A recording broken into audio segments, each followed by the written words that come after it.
are streaming live on Facebook and recording this. We want to welcome our guest, Bryan Burnett. Bryan, welcome to our mastermind group for the second time. Bryan, for those of you that don't know, actually kicked us off originally 2.5 years ago as COVID was unfolding. This was in the end of March or 1st of April that we did the first of our series. We've done this over 100 times, maybe 120. And Bryan was the first one. Had an opportunity to connect up with Bryan again at the Superstar Retreat, which is where I lost half of my voice. The other half I can't find. I don't know where it is. And I sat into a bonus session actually that he had done, and he just reminded me of what an amazing young man this is, what a great job he does. When we met him, he was doing only 200 transactions, and now he's much closer to 300, maybe even a little bit over that. So help me welcome Bryan Burnett. Good job, buddy. Thank you. Thanks for having me again. All right. Well, it's great. I mean, love to hear your story and all the things that are going on. So give us a little bit of a preview of where you work, what that market looks like, maybe a teeny bit of your background, just to bring us up to speed. Yeah, absolutely. So I'm in St. George, Utah. So basically southern Utah. It's about an 1.5-hour drive from Las Vegas. So we are like a resort, retirement, desert community. About 200,000 is the population here. Okay, great. And when you moved there, let's back up. You didn't grow up in St. George, right? No, I grew up in California and New Mexico. Okay, and you moved to Utah when? When I was a senior in high school. Got it. So it was 1999. All right. And did you, it was something your parents did, or, you chose to make some changes? Yeah, just my parents moved, so I moved. Got it. And you moved where? To St. George? To St. George, yeah. They moved here to St. George. Got it. All right. Sorry, I was confused. I thought you went someplace else first. Well, after St. George, they moved. Well, I lived in California when I was like 8 to 12, and then the rest of the years I was in New Mexico, in a very small rural town in New Mexico, and then my senior year we moved to St. George. Got it. So it is right. Yeah, go ahead. No, go ahead.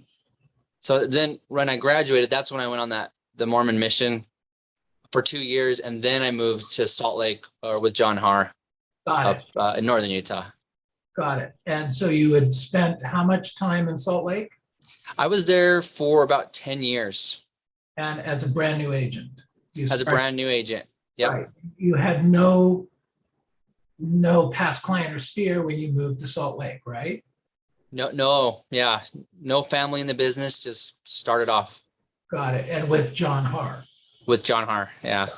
And he put you on track, that and the Mike Ferry system. And give us a little, what happened in that next, few years? So I was, what my very first year in real estate, like I was off of Mormon mission. So I just started knocking doors, started putting some deals together. At the same time, I was going to college full time. So I would go to college all day, and then I'd go knock doors at night, do some deals. I did that for 1.5 years, and I loved college, but I knew I wanted to do real estate, and I was just getting impatient because I knew what I could do if I would just commit myself to it. Right. And so then I just dropped out after 1.5 years. And that first year, probably like 25 transactions. Okay. And 25 transactions in Salt Lake at that time was worth about how much to you? I think I made like 125,000 probably the first year. And you were going to school to learn to be what in college? I was going into just business management. Okay. And then you were expecting to earn in that field about how much money? Well, when I first started college, I said to myself, if I could ever make 100,000, that would be ideal. Right. That would be amazing. Okay. And you took, by the way, your parents annoyed with you for dropping out of college? Only my mom at first, she, that was the one that's the only reason I stayed in college, just to try and keep her happy until one day I just couldn't do it anymore. So Right. cut ties and did it. And was she watching as you were earning money? And she noticed that maybe I ought to just give my son what he wants to do. Yeah, you should have her on sometime and tell her, because she's actually a bookkeeper. And so she was running all my books, all these, she still does today. Wow.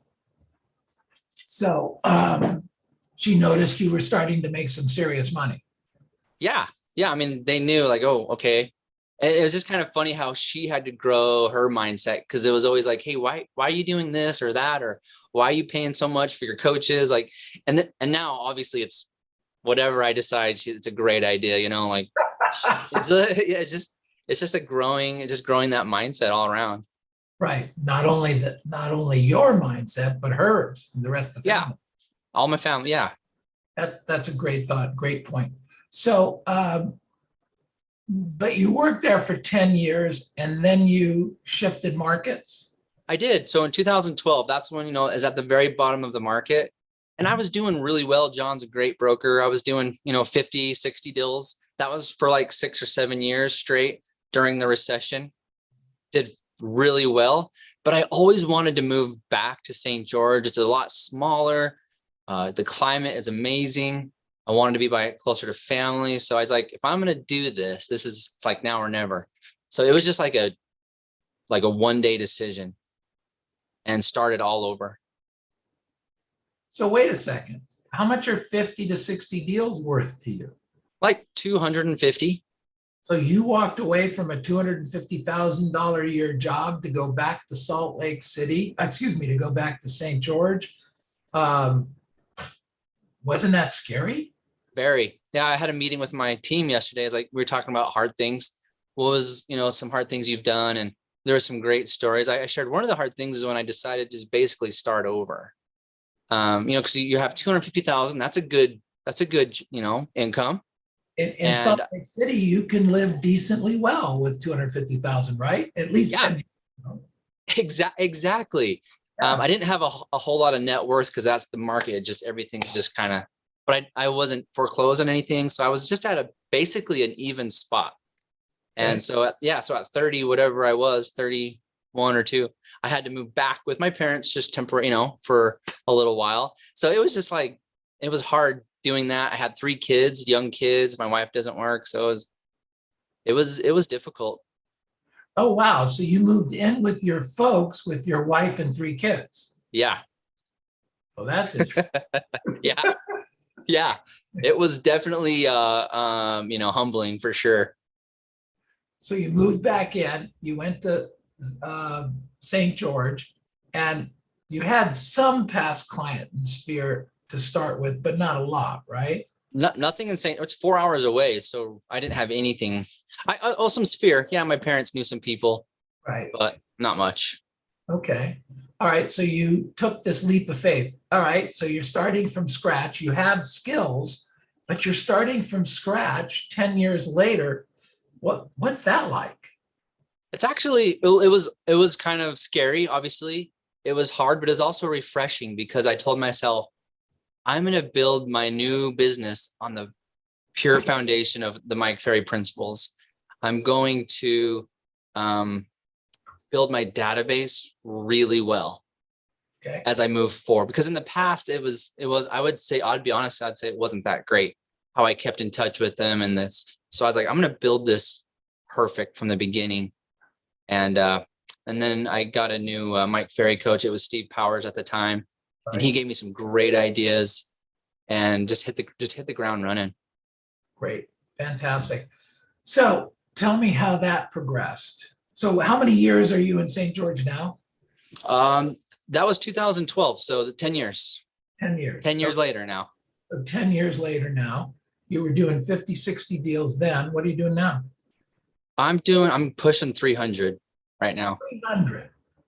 300 deals. Now, and how many of those are yours and how many is that the teams? Most of it is my, most of it is myself for sure. So I'll personally take 160 to 180 listings this year.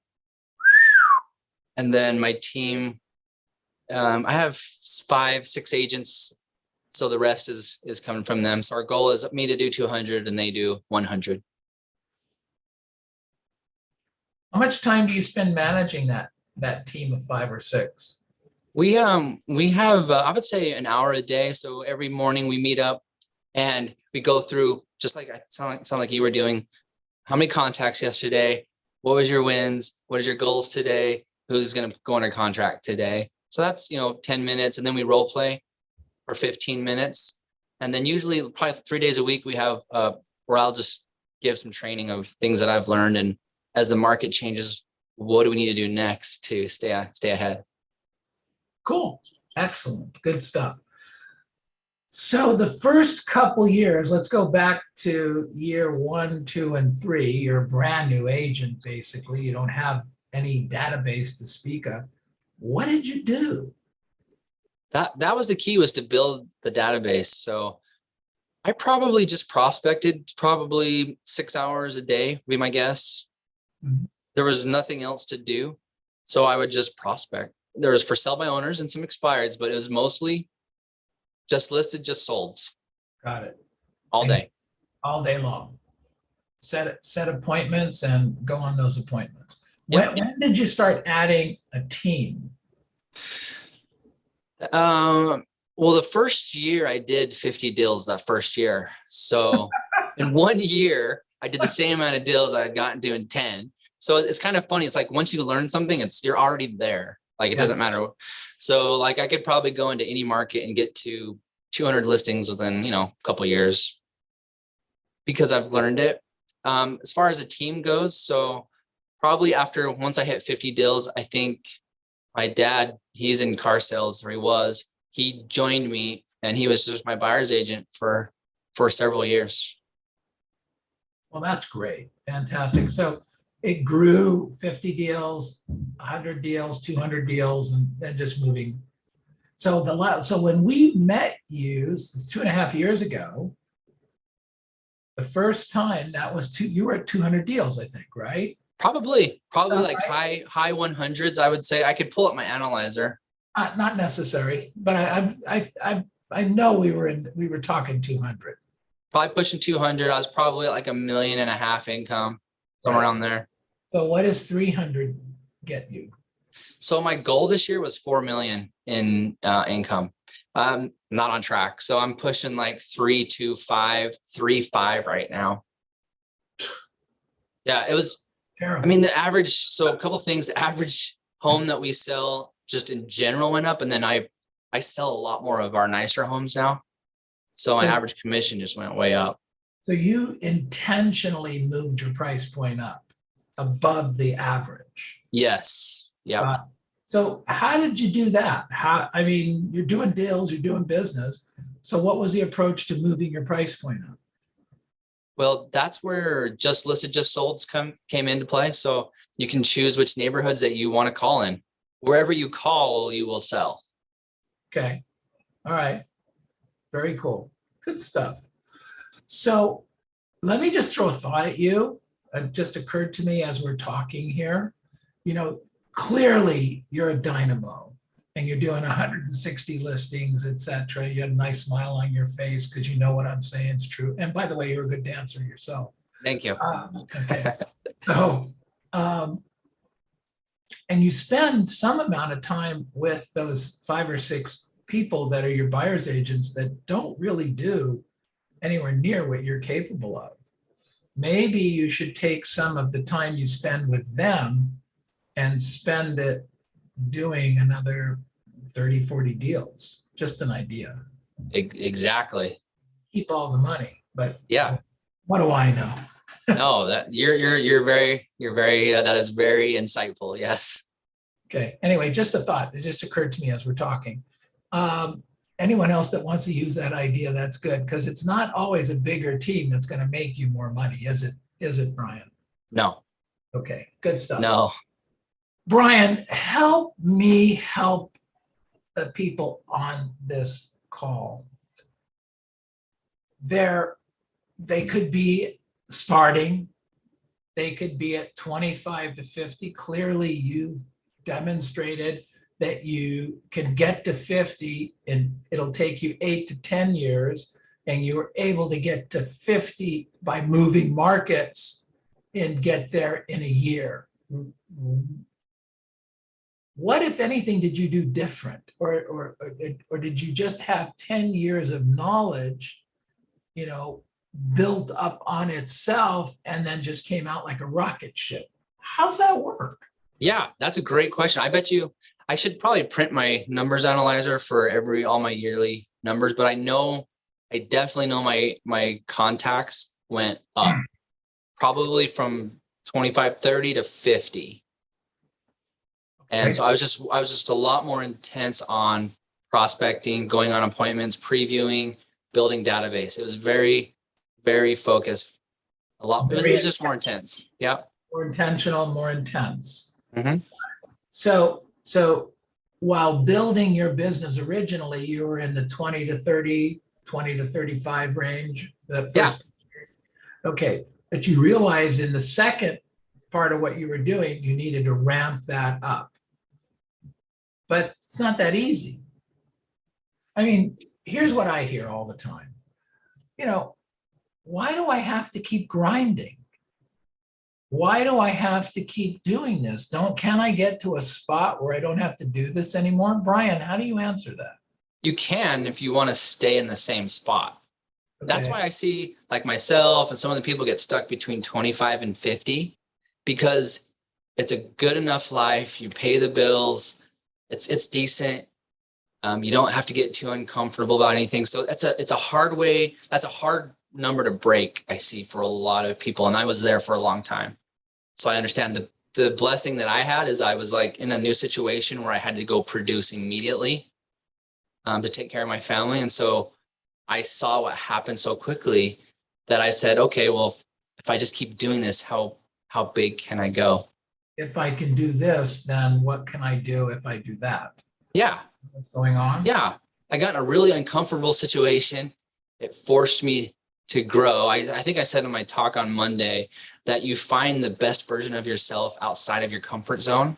Yes, you did. And so not very many people are able to actually find who they really are because they don't put themselves in an uncomfortable position. But this wasn't forced on you. This was a conscious decision of moving back to St. George and is your wife from St. George? No, she's not. She really didn't want to go at first. She was from up there. Why did you go? You just have those intuitions. You know what? I was in the shower one morning and it just kind of hit me like, hey, you need to move. And, I just said, okay. I can't say why. I don't know.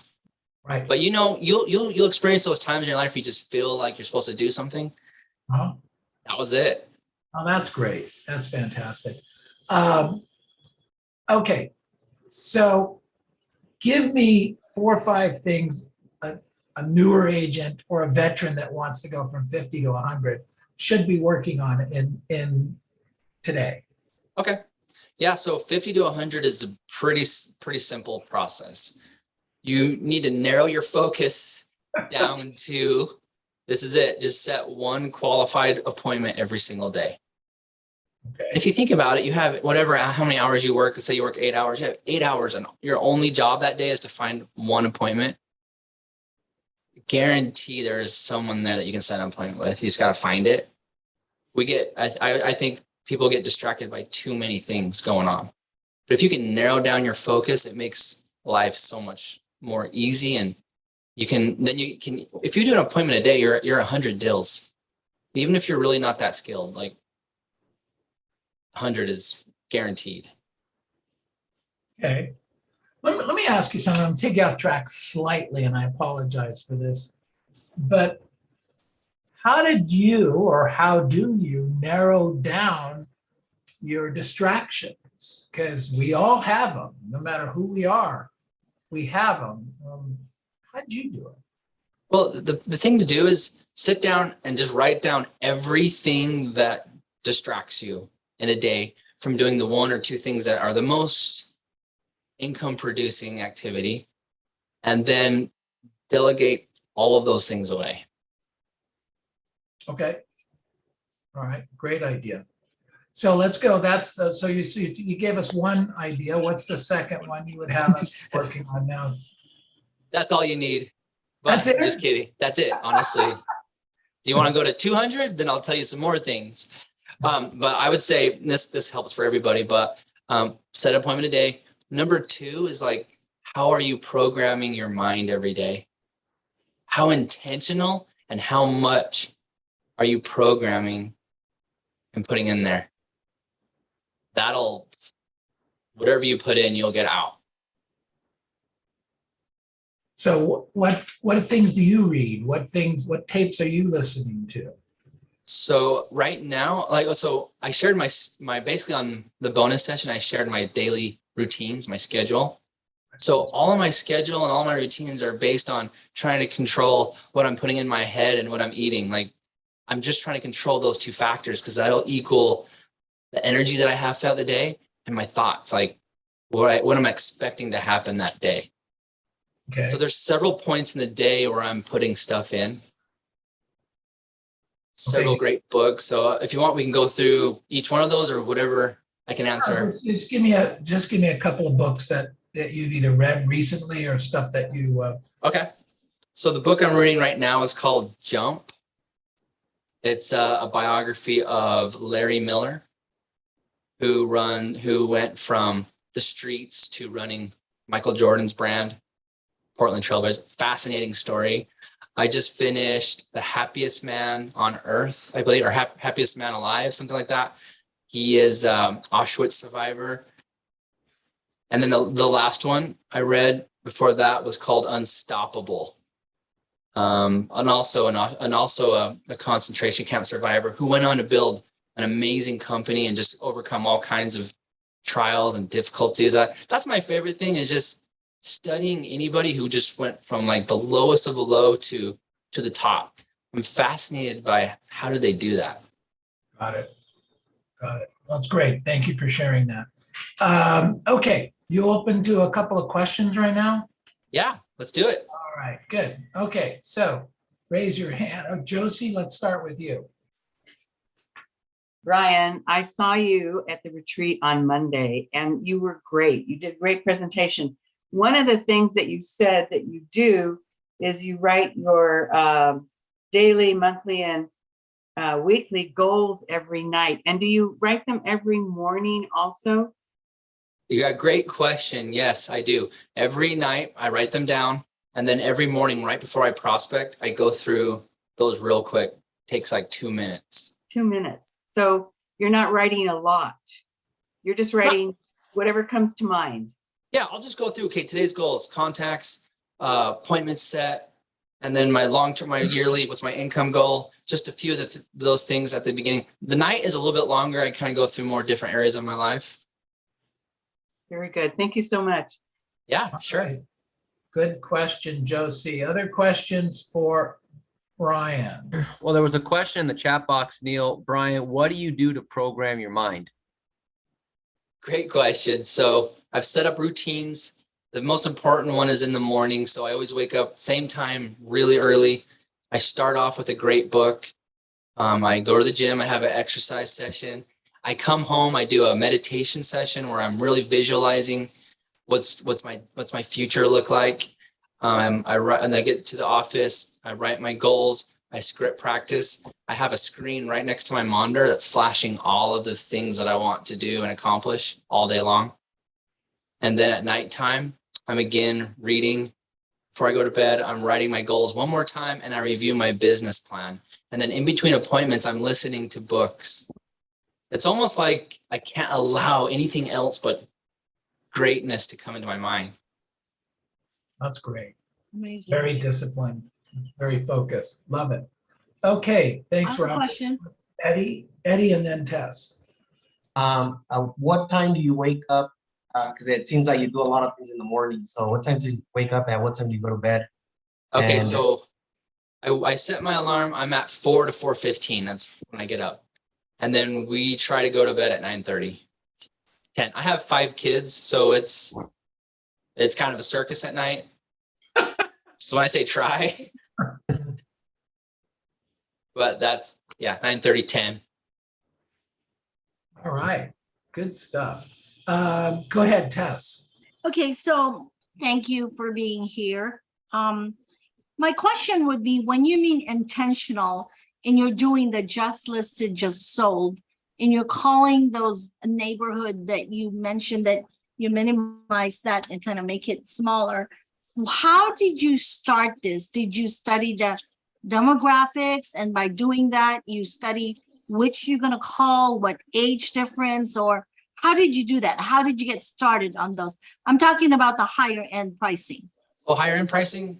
That's a great question. I would just look at the MLS every single day and see which homes hit the market, which ones went pending, which ones closed. And if you see trends that you want to work around, just work around those ones. But that's one point for you, is I have a little bit smaller market, so I can really study all the homes that whatever's going on. Right. So I look at the hot sheets a lot. I see. Okay, that's a great thing. And look at and preview too, right? You're doing a lot of previewing also? Not as much. I definitely do it all on the computer, but at the beginning, I was going and looking at homes every day. Did you That's a good ever idea. go knock those neighborhoods at all? Yes. Yeah, I still do sometimes. Okay, great. All right, thank you. Yeah. Great question, Tess. Hey, Monica, Brian, quick question here. Miguel, I might have missed it. Question is how many contacts are you making today? On a day? Today I've made 40 so far. Yesterday, 50. The day before I made 40, and Monday 60. So that's a little bit more than usual. After the retreat, I had a couple of weeks off, so I didn't have a lot of appointments. But this year I've been averaging 40 a day. Okay. So average 40 and you try to get to 50 when possible. I get to 50 if I don't have a listing appointment set up for the day. Okay. All right. So- Very good. Thank so you. Brian, basically you're setting one good listing appointment a day now, or is it more? Yes. Pretty much every single day I'll set an appointment. Got it. Okay. Love it. Love it. Yeah. Monica, you had your hand up? Yes, thank you so much, Brian. You mentioned that when you started, you were making a lot of just listed, just sold calls to build your database. What was your criteria for adding people to your database when you transitioned to your new new part of Utah? That is a really good question. You obviously don't want to just add anybody. I would say if I had a great conversation and they had a specific plan to do something with real estate over an X amount of time, I would add them. Or there's always those people in the neighborhood who basically know everybody's business, what's going on. You know who I'm talking about? Yes. Yeah. Those people, I like to add those people and stay in touch with them.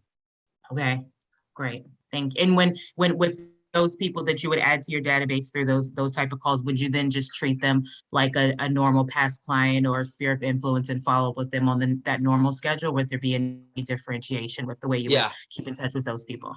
Yep, same as just a regular past client COI. If they know who I am when I call, it's just the same, like just a normal COI call. Okay, perfect. Thank you so much. Yeah. Good stuff. Thank you, Monica. Other questions? Go I have a ahead, question. Tyrone. Brian, thanks for being here. It was great seeing you there in Vegas. I know you mentioned for getting rid of distractions. I mean, we live in a world of weapons full of mass distractions. So Yeah. what were some of the other methods that you use other than delegating different responsibilities or different things to other folks? What else did you use to help get rid of the distractions in your life? I think the biggest distractions are your phone, probably. I think that's everyone's biggest distraction. Mhm. So I personally don't have any like social media on my phone. And no, I basically, and then for me, and I have my phone with me now a little bit because most of the phone numbers that are advertised, they're not on my phone anymore. It goes to, so we've just, over the years, we've figured out how can my staff take a lot more, every call, screen calls, emails. And then you just got to look in your life, say, what are the top 3 things that are really getting me from off my schedule? And just figure out who do you need in your life that can help you with that. I see. Okay, good. Thank you. Good thought. All right, other questions? Go ahead, Josie.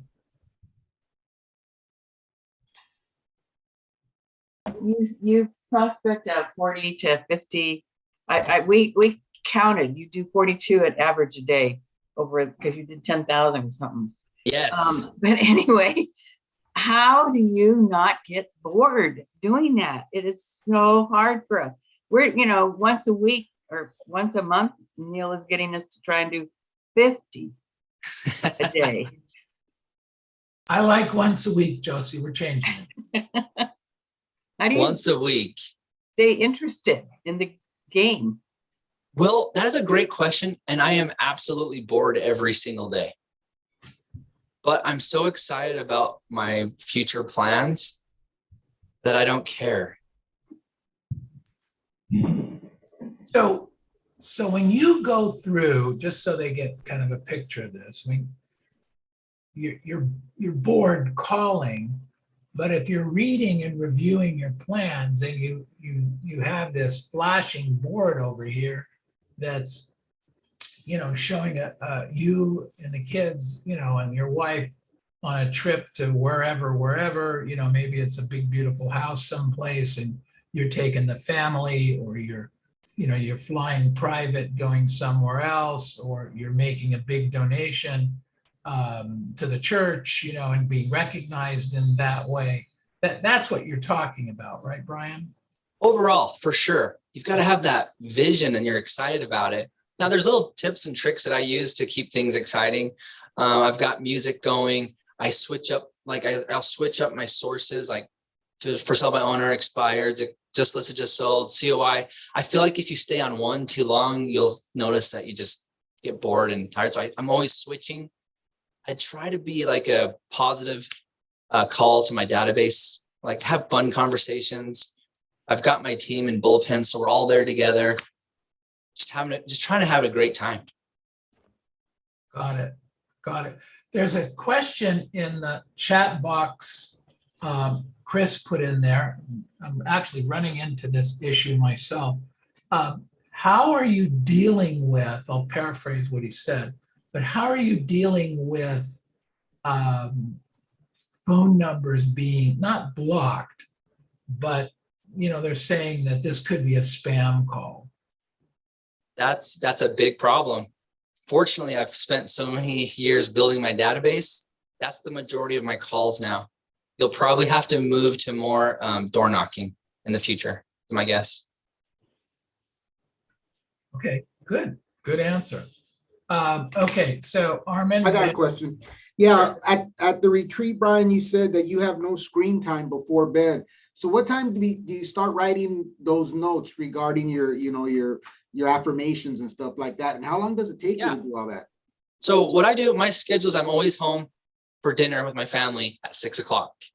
And then it's playtime with the kids until like 7:30, 8 o'clock. 8 to 8:30, we're getting the smaller ones to bed. And then I really try to get like 8:30, 9 o'clock is when turn the lights down low, TVs, phones off, just relaxing. And that's when you start going into reading, goal writing, reviewing your business plan. Very cool. And it just can sets it you up. share those notes from the bonus day? Yes, I am. So when I gave the speech, it was just little bullet points. So my assistant is like, I typed it out, but the grammar is horrible. I didn't graduate, right, from college. It's terrible. So she is another one typing it. Like it's a disaster right now. So yes, if I'll send a copy to Neil and he can send you guys all a copy as soon as it's ready. Thanks. Thanks a lot. Yeah, if you could just send that to Alma, then we for sure it'll get out. It won't get lost. Okay. Hey, Bryan, I got a question. I'm sure we're having so many listings and so many escrows. I'm sure sometimes you're running into some challenges, escrows that might be falling or situations with properties. How is that affect? Because you look like every day you hit every number without no problem.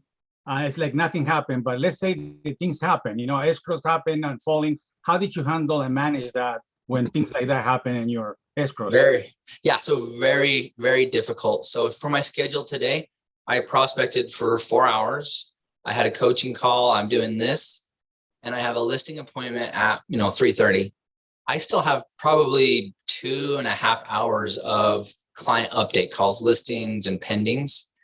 And so I have to have help. So my staff has everything ready to go, all the information, so that when I call, I'm ready to go. But every day there are deals falling apart. Like there's all kinds of drama. So I've just created an environment where give me 8 till noon. My staff knows, let me do this. And then let's meet at 12 or whatever, 12:30. Let's focus on those problems. And as they handle things themselves, they're growing as people and can handle more of those issues. And hopefully, obviously, probably so, handle them better than I could. Very good. Great answer. Thank you. Good. All right. Dimitri, you had a question?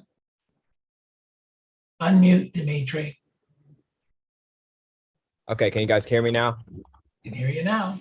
Sweet. So my question is, knowing that you make about 40 contacts per day and you set an appointment almost every day. So I'm making 40 contacts a day, but I'm not getting any type of an appointment. What do you suggest or recommend, or any tips on getting appointments? Great question. How long in the business? About 8 weeks. Okay. Normal. When I first started, the longest period was 6 months without a paycheck.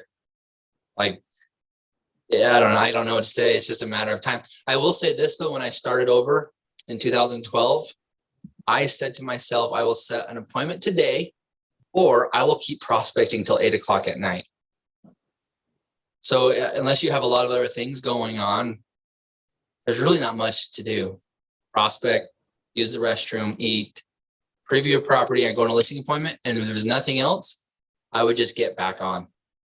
And at some point, you'll get that appointment because you're gonna be tired of calling till 8 at night. Yeah. Hey, Dimitri, let me ask you a question. How many properties have you previewed in 8 weeks? I haven't really previewed that much, probably about 6 to 8, maybe. Yeah. And how many hours a day are you practicing your scripts and dialogues? I'm glad you asked that. So I went to a superstar retreat a little bit before. I was just making 20 contacts a day. And as soon as I left the superstar retreat, I'm actually practicing the scripts 2 hours a day. But that's like starting 2 days ago. Right. Okay. All right. So the two things you can come out of this with, and this is what Bryan has said, I'll boil it down to you. You need to preview at least 5 houses a day, 5 days a week for the next 12 months, period. End of conversation. That's 1,200 houses. All right. And number two, you have to learn this. You have to memorize the scripts, not internalize. You have to memorize the scripts in the next however many weeks it takes. You're welcome to come to our scripts class. What area you work? South Florida. So Port St. Lucie to West Palm and Jupiter. If you'll put in the chat box your email address and your phone number, I'll have Alma send you an invitation. And so you can be part of that thing. Okay. Okay. Sounds good. Thank you. All right. You're welcome. Sorry, Bryan. I just had to do a little coaching call. Good. All right. So other questions of Bryan? Other questions? Who we got? Question, Neil, just very quickly. What type of CRM are you using? Contact management? I use Follow Up Boss. Sorry, what's the name? Follow Up Oh, Boss. Follow Up Boss. Okay, got it. Okay. Good Thank you. stuff. All right. I have a question, Neil. So my question, Bryan, thanks again for second time. Always amazing information. It's one thing to set appointments, but you obviously close a lot of the appointments you go on. So outside of the Mike Ferry scripts, is there a certain close? Is there a certain objection handler that is kind of your go-to that, hey, look, if I get this, that contract is signed? That is a great question. I don't think I have a special close or anything. I would say that the better you pre-qualify, the more that you know about the people, the easier the listing appointment will be. I think I'm at like an 88% ratio. So I would just say, ask great questions and really understand what people, who they are, their personality type, what they really want. And that's the biggest thing. Got it. Thank you. Great question, Robert. Thank you. I have a kind of a follow-up on that. So in the first 10 years, you learn the scripts and dialogues, and you probably knew them well, maybe better than the average bear. Agreed? Yeah. Okay. I mean, to do 200 deals at the end of that period, for sure. But here's what I don't know if you can remember back 10 years ago when you shifted gears. I'll bet you knew the scripts and dialogues even at a higher level, even though you knew them fairly well in the first 10 years. Is that a fair assumption? So you're saying I know it better now than I did 20 years ago? Correct. Yeah. So I still practice twice a day, every morning, every afternoon. Yeah. So I feel practicing script, it's knowing what to say is a huge deal, but it's also like a mindset thing. Like the more that you know you've out practiced anybody else, the more confident that you are that no matter who you talk to, what they say, you know what to say. It's just huge for the mindset. So, and as I study the scripts, I find out, hey, this is why I learn more about it. Like, oh, this is why we say it this way. Still learning. I understand. So a lot of people out of the 3,500, if Mike said, come up here and do a listing presentation, would freak out and never have eye contact with Mike. I would assume when Mike says that and you hear that, you're perfectly comfortable with walking up there, sitting down and doing a presentation and blowing the audience away. Agreed? Agree, yeah. That's the difference between what we do on a regular basis and what people like you do to crush the business. Nobody's doing it at that level and we think we are, but we're not. I mean, that's just my take on this. Yeah, I love Mike's quote that I shared at the bonus day. There's no glory in practice, but without practice, there is no glory. And I just think it's so true. Absolutely. You bet. Okay. Anything you want to say that you haven't said? Honestly, like all of my career, I've always had the best broker. Like I had John Haar, George down here. I had these great brokers who believed in the Mike Ferry system and prospecting, follow up the fundamentals. So that's like people that are in your group, Neil, are so fortunate. Like if I was in your area, I would definitely be with you because I feel like if you have that foundation and that backing, you can do anything. If you don't have that support system, it's going to be really difficult. So I've always aligned myself with people like you, Neil, who've been in this for a long time. You know the fundamental principles, how to be successful. Well, I appreciate that. And that leaves me with one question. When do you plan on moving? Where are you at, California? We're in a very nice area. You'd love it. Hey, maybe. You know, anything between Newport Beach and Beverly Hills, come on over, baby. Okay. In respect to your time, this has been a great amount of information. We really appreciate you. Let's unmute yourselves. Unmute yourselves. Give him a big hand. Woo! All right. Thank you. Thank you. Thank you. Thank you. Big deal. Very big deal. Thank you very much. You're Okay. welcome. So what we're going to do now is we're going to take a few minutes and go around the room, find out what you learned from Bryan today. Again, Bryan, you're welcome to stick around, but if you've got a hard stop, we go. I'm going to take off. Thank you so much for having me. Appreciate it. Thank you, pal. Thank you. Bryan. Woo! Okay. So, what'd you learn? it was an extension of the bonus day, I feel. And so when he closed it with "there's no glory without practice, and without practice, there's no glory," that was just an awesome statement. Right. You know, and that's one of the things I see from everybody that we talk to and that you have on. Every single superstar practices more than once a day. And they still preview property at some level. And it's the fundamental. And yet, most agents don't do it. Okay. What else did we learn today? So I have a question. What is important about previewing properties? What makes it important? Oh, Knowing your oh. product? All right. Anybody want to take that besides me? Neil, Dimitri, this is Neil's favorite topic in the whole wide world. So he's just excited as all hell to talk to you about this. And everyone else have a good rest of your day. This is Neil's time to shine. Look, we could talk about this all day for a month. But basically, Dimitri, you have to know your inventory, and knowledge equals confidence.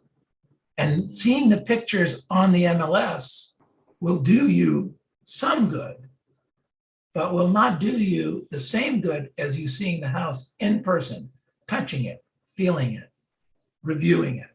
Plus, you're missing the opportunity of all the people you're going to meet along the way that can be potential clients for you.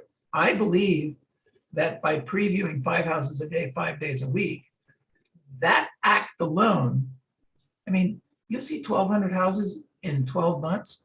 How well do you know your market? How well would you know your market, Dimitri? Very well. A lot better than not doing it. You would know it better than anyone else in the market. You'd be the go-to guy. Right. Okay. Right. So, I mean, and there's so much more that builds onto that. Okay. Thank you. Okay. What else? I'll put some, ahead. Neil. Tess and then Josie.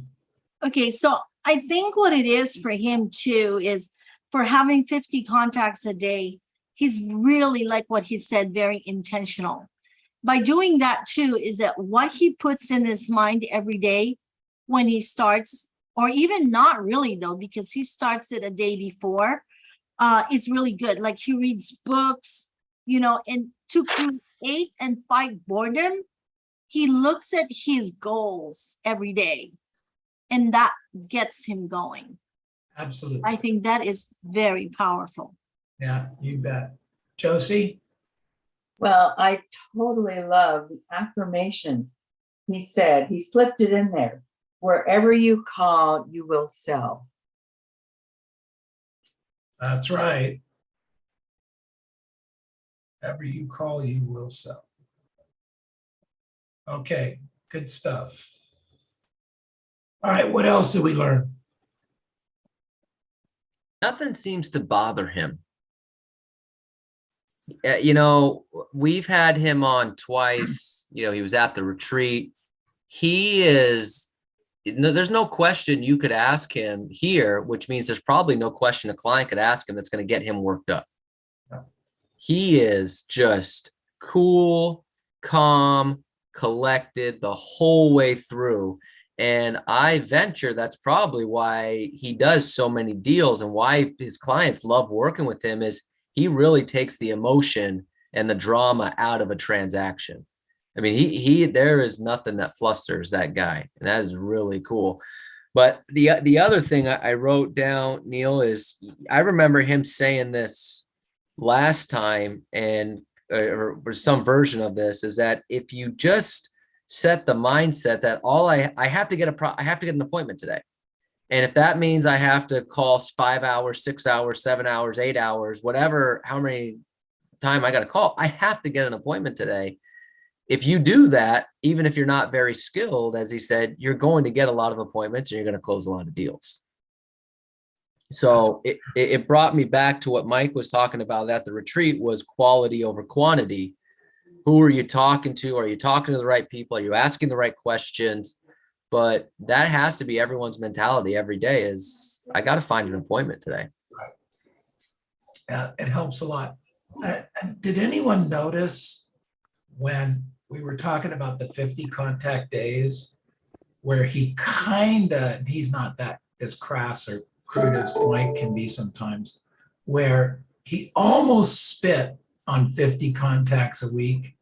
Did you guys notice that? Yeah, I didn't want to bring it up, but because I thought the same thing. I was like, we were so proud of like our 50 contact challenge yesterday, and he's like, yeah, I did 50 yesterday, I did 42. I'm like, oh, so he does this daily. Like, we were here till 5:30, 6 o'clock on Zoom, myself and Armin and Tess and like all this group of people. We're getting our 50, and I'm like, oh, that's a day for him. And great pride. Yeah, I was super excited. He's looking at it. now I feel real good. In his voice, and I think he's saying 50 contacts a week. Yeah. All right, anyway, so much for that. I don't have anything else. Anyone else have anything they want to share? I have something. Please, Eddie. So I know he mentioned 50 contacts and 40 a day, 50 a day, 60 some other days, but he did mention that he mostly calls his database where most of the time they'll answer because they know who he is. And he mentioned about the scam likely. I know someone had a question about calling in, and they were getting that many results, right? So one thing that I took about that, it's door knocking more. You'll get probably more contacts than the phone. You'll get more contacts, and the one thing I didn't finish with Dimitri is if you're out looking at 5 properties a day, 5 days a week, you're going to run into people like the mailman, the contractor. You're going to run into a ton of different people, and those people are potential leads. And those aren't even counted into your thing. I think you can do a deal a month if you did nothing else but that. Preview property, 5 houses a day, 5 days a week. Pay attention to the people you meet along the way. Know the inventory better than anyone else. Understand the scripts and dialogues. You'll do a deal or 2 a month. That's it. Okay, that's not enough, but that's as much or more than most of the average real estate agent in the country is doing 3.5 deals a year. And I'm talking about something that by accident, you do 12 deals a year. If you did also the expireds, that's another, probably 20 transactions a year. And if you door knock 10 houses around each one, that's 24,000 door knocks, 7,600 contacts. You got to be able to do another 20 deals. I just gave you a plan for 50 transactions in the next 12 months. Ready, set, go. All right, everybody. Robert, who's next?